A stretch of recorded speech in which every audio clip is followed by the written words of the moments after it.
Israel's recent decision to approve 19 settlements in the occupied West Bank has sparked strong international reactions. Last year, Israel legalized around 50 settlements prohibited by international law, more than ever before. Germany, along with many other Western countries, has condemned the step and calls on Israel to revoke the decision. And even before that approval, there are facts on the ground indicating settlement growth. DW's Jan-Philipp Scholz reports from the recently established settlement of Stema. For 50 years, Abu Mohammed has been keeping his flock around Beit Sahur, a rural community in the south of the occupied West Bank. But recently, he has started to encounter more and more difficulties. They no longer allow us to cross the valley. They don't let us graze our goats. They even took a donkey away from me. I don't know why they're doing this to us. They just want to take our land away. Less than 100 meters away, a small group of Israelis has begun constructing a new settlement named Shetma. Settlements are illegal under international law, but in December it received official approval by the government. Shetma is one of 19 recently approved settlements. The decision has drawn massive criticism. Many argue it's not only illegal and immoral, but it makes life for many Palestinians almost impossible. Settlers argue it's only in Israel's security interests. We tried to contact the settlers in Shetma directly, but were turned away. One settler-friendly think tank in Jerusalem was eventually willing to talk to us. B-roll. It makes perfect sense in terms of security, in terms of the fight against jihadist and extremist forces in the region, for Israel to create civilian communities in these areas. That is the only way that the territory can actually be maintained, controlled, and normal, some sort of peaceful existence for both sides be guaranteed.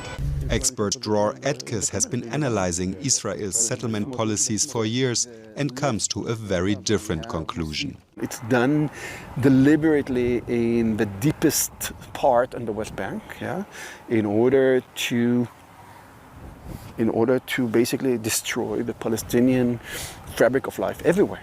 In only 2 years, Israel has approved almost as many settlements as in several decades before.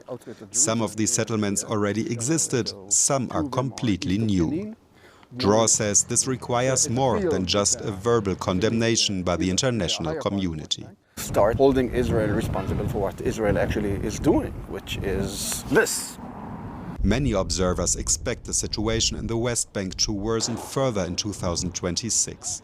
Shepherd Abu Mohammed fears that soon there will be no land left for his animals and therefore no more livelihood for his family. And we are now joined by DW correspondent Jan-Philipp Scholz, who filed that report. He joins us from Jerusalem. Jan-Philipp, the settlement that you visited, Stema, was approved just last month. When a settlement gets approved like that, what changes? For the people in the area, almost everything changes. We just heard it from the shepherd. There is movement restrictions, there is removal of land, and we also shouldn't underestimate the fear it creates. I visited another village in the West Bank a few days earlier, and it gets regularly attacked by violent settlers. Houses are set on fire, messages are left on walls. So basically, life for ordinary people becomes very, very difficult. Now, in your report, you mentioned that last year saw an unusually high number of approvals. What's driving this pace? Some politicians would argue it's Israel's legitimate security interests, especially after the horrible terrorist attacks in 2023. But the Israeli government doesn't make any secret of it. Far-right Minister Smotrich just said that it's done to prevent the creation of a Palestinian state as quickly as possible. Netanyahu said very similar things, so the settlements just create the necessary conditions for this policy on the ground. Now, international bodies have condemned these approvals for years, but there's little change. Is there any sign that global pressure is having any impact on Israeli policy? The representative of the think tank that I spoke with said it very clearly. The words of the international community don't impress anyone, really. It's true that in 2025 there were some initiatives on a European level, including the suspension of some trade privileges. At least there were the ideas of such things, but this also didn't really leave any impact. Also, recent comments by US President Donald Trump that just very softly criticized Israel and said he doesn't agree 100% with the policies in the West Bank probably also don't change much in this regard.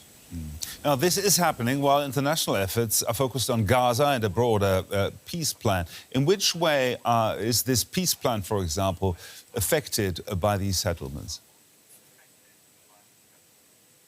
Well, a lot of people say this goes hand in hand, of course, the situation in the West Bank and the situation in Gaza. And many people expected US President Trump to give a clear timeline when it comes to the next phase of the peace plan in Gaza, including the disarmament of Hamas, the withdrawal of all Israeli troops. But at the moment, there is just more uncertainty for the people on the ground. And it seems like no further steps are taken at the moment. And, well, the humanitarian situation has improved a little bit in recent months in Gaza, it's true. But especially the announcement of the suspension of dozens of aid organizations in the region probably further contributes to a worsening of the humanitarian situation. Our correspondent, Jan-Philipp Scholz, there reporting from Jerusalem. Thank you, Jan-Philipp.